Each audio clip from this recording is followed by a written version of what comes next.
آج ہم چاہتے ہیں کہ اس چیز پہ بات کریں کہ آج کل یہ کافی ٹرینڈ بن گیا ہے کہ ہماری جو یوتھ ہے وہ جم کی طرف کافی جانا شروع ہو گئی ہے، جو کہ اپنے طور پہ تو بہت ہی اچھی چیز ہے۔ ظاہر فزیکل ایکٹیویٹی اور جو جم بیسڈ فزیکل ایکٹیویٹی ہوتی ہے وہ جسمانی صحت کے لیے اور فزیکل فٹنس کے لیے بہت ہی اہم ہے۔ اس کی طرف ڈیفینیٹلی جانا چاہیے، لیکن کچھ چیزیں جو ہے نا وہ دیکھی گئی ہیں اس حوالے سے جس کا براہ راست تعلق جو ہے نا ہماری ذہنی صحت سے پھر بن جاتا ہے۔ آج ہم چاہتے ہیں کہ اس کی طرف تھوڑا سا اس پہ تھوڑی سی بات کی جائے اور اس کی طرف توجہ دلائی جائے، تاکہ جو ہمارے خواتین و حضرات، جو ہماری یوتھ میل اور فیمیل جم کی طرف جانا چاہتے ہیں تو وہ ڈیفینیٹلی جائیں، لیکن کچھ پریکاشنز ہیں اس کی طرف توجہ دینا بہت ہی ضروری ہے، کیونکہ اس کے پھر جو ہیلتھ کانسیکوینسز ہیں نا وہ بہت ہی ٹیریبل ہوتے ہیں، جس کے بہت لانگ ٹرم نتائج نکلتے ہیں اگر کچھ چیزوں کی طرف توجہ نہ دی جائے۔ تو سب سے پہلے جو یہ سمجھنے والی بات ہے کہ جی ایکسرسائز کے ساتھ ساتھ یہ بھی ایک کامن ٹرینڈ اب بنتا جا رہا ہے کہ خاص طور پہ یہ جب سے آن لائن شاپنگ اور آن لائن ایڈورٹیزمنٹ کا آبویسلی یہ ایک دور چل رہا ہے، اسی حساب سے جو فوڈ سپلیمنٹس ہوتے ہیں وہ جم کے حوالے سے، فزیکل صحت کے حوالے سے بہت زیادہ مارکیٹ میں اویلیبل ہو گئے۔ ایون اب تو ہمارے جو میٹروپولیٹن سٹیز ہیں ان کے اندر کافی سارے جو سپر سٹورز ہیں وہاں پہ یہ اویلیبل بھی ہوتے ہیں۔ ایک تو یہ نیوٹریشنل سپلیمنٹ کے حوالے سے دیکھنا ہے، لیکن اس سے بھی بڑھ کے جو چیز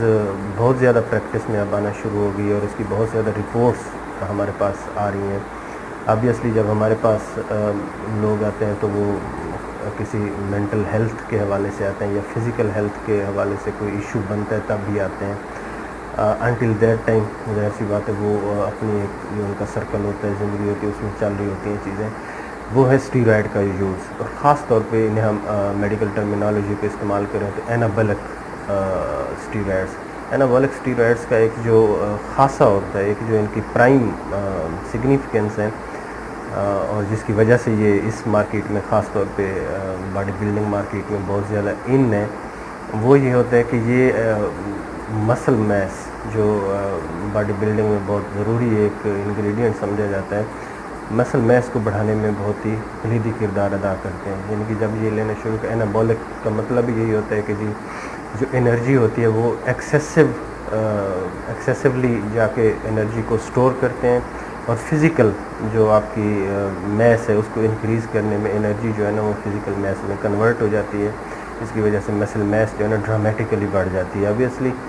یہ سسٹینیبل نہیں ہوتی، کیونکہ آرٹیفیشلی یہ چیز بڑھائی گئی ہوتی ہے، اور اس کے ساتھ ہی آپ physical exercise, certain specific physical exercises بھی ساتھ لگا رہے ہوتے ہیں، اس کے ساتھ مسل میس جو ڈرامیٹیکلی بڑھ جاتی ہے۔ آپ کو جم کے حوالے سے، باڈی بلڈنگ کے حوالے سے تو وہ رزلٹ دیتی ہے، نو ڈاؤٹ ان اٹ، جس وجہ سے کی جاتی ہے وہ رزلٹ ہے، لیکن اس کے جو کانسیکوینس ہوتے ہیں ہیلتھ کے حوالے سے وہ بہت ہی خطرناک ہوتے ہیں، اس کی طرف ہمیں لازمی توجہ دینی چاہیے۔ کچھ چیزیں میں آپ کو بتانا چاہوں گا جس کی طرف ہماری توجہ ہونی چاہیے۔ سب سے پہلے تو یہ ہے کہ جسمانی صحت، جو ہمارا پورا ہارمونل ایک پیٹرن ہوتا ہے جو کہ برین سے شروع ہوتا ہے، ہیپوتھیلمس ایک دماغ کا حصہ ہوتا ہے، وہ اس کے بعد ایک پیچوٹری غدود ہوتا ہے وہ، اور اس کے بعد نیچے پیٹ کے اندر گردوں کے ساتھ ایک ایڈرینل گلینڈ ہوتا ہے، جسے ہم ایچ پی اے ایکسس، ہیپوتھیلمس اور پیچوٹری ایکسس، ایڈرینل ایکسس کے نام سے جانتے ہیں۔ یہ جو اسٹیرائڈ ہوتے ہیں یہ براہ راست جا کے اس چیز کو ہٹ کرتے ہیں، اس پورے سائیکل کو جو نیچرلی چل رہا ہوتا ہے اس کو ڈسرپٹ کرتے ہیں، جو لوپس چل رہے ہوتے ہیں، positive feedback, negative feedback, اس سب کو ڈسرپٹ کر دیتا ہے۔ تو پہلی بات تو یہ ذہن میں رکھنی چاہیے، اس کے کانسیکوینس کیا ہے۔ اس کے کانسیکوینس جو سب سے بڑا جو اس کا اثر پڑتا ہے نا وہ آپ کی جو بونز ہیں، جو پورے آپ کا سکیلٹن ہے باڈی کا، بونز پہ اس کا بہت ہی گہرا اثر پڑتا ہے، اور یہ بھی ہوتا ہے کہ بعض کا اگر آپ بہت لمبے عرصے کے لیے لیتے رہیں تو ہڈیوں کی فریکچر، خاص طور پہ یہ جو ہماری اوپر والی ہڈی ہوتی ہے ٹانگ کی، جسے ہم فیمر کہتے ہیں، اس کی جو نیک ہوتی ہے اس کی بلڈ سپلائی چونکہ بہت ہی کم مقدار میں جا رہی ہوتی ہے، تو وہاں کی فریکچر بہت کامن ہوتی ہے. تو اس طرح کے ہمارے پاس کیسز آتے ہیں جس میں ہم دیکھتے ہیں کہ جی مریض اسٹیرائڈ لیتے رہے لمبے عرصے کے لیے, تھوڑی سی کوئی ٹراما ہوا تو وہاں پہ جو فیمر نیک کی جو فیمر کی جو نیک ہے اس کی فریکچر ہوگی, اور بہت ہی ڈیبلیٹیٹنگ النیس ہوتی ہے, اور اس کے بہت زیادہ کانسیکوینس ہوتے ہیں, اور اس کا علاج بہت لمبا ہوتا ہے, کمپلیکیٹڈ علاج ہوتا ہے. ایک تو اس حوالے سے یہ ہوگی. دوسرا, اس میں جو ذہنی صحت کے حوالے سے موڈ سوئنگس بہت ہی کامن ہوتے ہیں. موڈ سوئنگ جو اسٹیرائڈ جو انڈیویجول استعمال کر رہے تھے وہ دیکھا گیا ہے کہ خاص طور پہ جس کو ہم مزاج کی تیزی سے ہم لیبل کرتے ہیں کہ جو مزاج کی تیزی کی ایک بیماری ہے, جس میں بہت زیادہ غصہ, جذباتی تیزی آ جاتی ہے, اپنے اندر بہت زیادہ طاقت کا محسوس کرنا, بڑے بڑے فیصلے کر گزرنا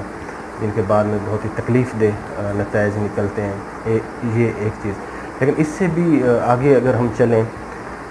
تو ایک کچھ عرصہ پہلے کچھ سائنٹسٹ نے ایک تھیوری دی تھی جسے ہم کہتے ہیں کہ جی ایولیوشنری پیراڈاکسیکل تھیوری. اس میں کیا ہوتا ہے, اس میں بنیادی طور پر انہوں نے یہ ایک اس حوالے سے جو لوگ جم جوائن کرتے ہیں انہوں نے کچھ آبزرویشن کی تھی. انہوں نے دیکھا کہ جو لوگ ہمارے پاس سیکشول ڈس آرڈر کے ساتھ جنسی معاملات, خاص طور پہ جن کی تولیدی قوت خراب ہو گئی ہے اور جن کی جو ازدواجی تعلقات ہیں وہ خراب ہو گئے, وہ جب انہوں نے اسیس کرنا شروع کیا تو انہوں نے دیکھا کہ موسٹلی ان میں سے لوگ وہ ہیں جو ہمارے پاس آ رہے ہیں کلینک پہ, ظاہر یہ ایک ریسرچ تھی, جن کے مسل میس بڑھے ہوئے ہیں, جو کہ کافی جن کا جو باڈی میس ہے وہ زیادہ ہے اور ہائٹ ان کی زیادہ ہے. تو اپنے آپ میں وہ ایز کمپیئر ٹو جو جنرل پاپولیشن کلینک آتی, یہ قوی الہیکل جسے ہم کہہ سکتے ہیں کہ یہ مریض ہوتے تھے, یہ طبقہ ہوتا تھا جو کہ ان سیکشول کمپلینٹ کے ساتھ آتا ہے. جب انہوں نے فردر انویسٹیگیٹ کرنا شروع کیا تو یہ اندازہ لگایا یہ وہ لوگ ہیں جو کہ جم کرتے رہے, باڈی بلڈنگ کے حوالے سے کافی آبسیشنل تھے, پیشنیٹ تھے. تو ہوا یہ کہ جب وہ اسٹیرائڈ لینا انہوں نے شروع کیا تو کیا ہوا, اپنے طور پہ جب تک وہ ان کو زندگی ہے, جب تک وہ زندہ ہیں, اپنے اس لائف کے لیے تو انہوں نے اپنے لیے بہت کچھ کر لیا, یعنی کہ ایک ایڈمائریبل ان کی نظر میں جو ہے نا انویبل باڈی میس انہوں نے بنا لیا. لیکن جو کہ ایک ایولیوشنری پروسیس ہوتا ہے جس میں ایک انسانوں کی جنریشن ڈی این اے ٹرانسمٹ کرتی ہے اگلی جنریشن کے لیے, وہ پروسیس جو ہے نا ان کا کمپرومائز ہو جاتا ہے. They are not capable to fertilise. آگے جب ازدواجی مسائل ان کے شروع ہو جاتے ہیں, ایک تو یہ دیکھا گیا, اور جو دوسرے جنسی مسائل ہیں وہ آنا شروع ہو جاتے ہیں. یعنی کہ اپنے طور پہ تو انہوں نے بہت کچھ کر لیا. پیراڈاکس اس میں یہ ہے کہ آپ اپنے طور پہ تو کر لیں, اگلی جنریشن کو آپ اپنا جو آپ کا جو جینیٹک میک اپ ہے وہ ٹرانسمٹ کرنے کے آپ قابل نہیں ہیں. کیوں؟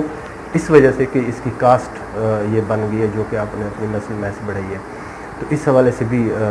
دیکھنا چاہیے کہ جی یہ کتنا بڑا نقصان ہو جاتا ہے. اینڈ پہ ایک چھوٹی سی اور بات جو کہ بہت ہی ضروری ہوتا ہے کہ جی جب یہ ہمارے پاس مریض آتے ہیں, ہمارے پاس سیکیٹرک کلینک میں یہ مریض آتے ہیں اور کسی سیکیٹرک ڈس آرڈر کے ساتھ آتے ہیں, ایک بات جو بہت ہی ضروری ہے وہ یہ ہوتا ہے کہ جی rational and judicious use of medication. کیونکہ ہم یہ دیکھتے ہیں کہ جی جن مریضوں میں مسل میس بڑی ہوتی ہے اور وہ اسٹیرائڈ لے رہے ہوتے ہیں, جو ہماری کامن ڈرگز ہیں, اینٹی ڈپریسنٹ ہو گئی, اینٹی سائیکوٹک ہو گئی, یہ جو ڈرگز ہیں نا ان کا جو ایفیکٹ ہوتا ہے, خاص طور پہ ان کا جو سائیڈ ایفیکٹ ہوتا ہے نا وہ بہت ہی سائیڈ ایفیکٹ پروفائل بہت ایریٹک ہو جاتی ہے. تو اس کو بہت زیادہ ذہن میں رکھنا چاہیے, اور بعض کا بہت ہی خطرناک اور جان لیوا سائیڈ ایفیکٹ بھی ڈیولپ ہو سکتے ہیں. خاص طور پہ یہ جو طبقہ ہوتا ہے, اگر پیشنٹ ینگ ہے, مسل میس بڑھی ہوئی ہے, بہت زیادہ ایگزرشن کرتے رہے ہیں اور ان کی ذہنی صحت اب خراب ہو گئی ہے اور وہ ہمارے پاس آتے ہیں, تو یہ چیز ہمیں دیکھنی چاہیے کہ جی ہم اگر کوئی ان کو ڈرگ دینے لگے ہیں, دوائی دینے لگے ہیں, تو کوئی اس کا ایسا بہت زیادہ اس احتیاط سے دیکھنا چاہیے مانیٹرنگ کے ساتھ کہ کوئی ایسے ڈیواسٹیٹنگ کانسیکوینس اس دوائی کے نہ نکلیں جو کہ مریض کے لیے بہت ہی خطرناک ثابت ہو سکتے ہیں. تو اس حوالے سے بھی ان چیزوں کو جاننا ضروری ہے.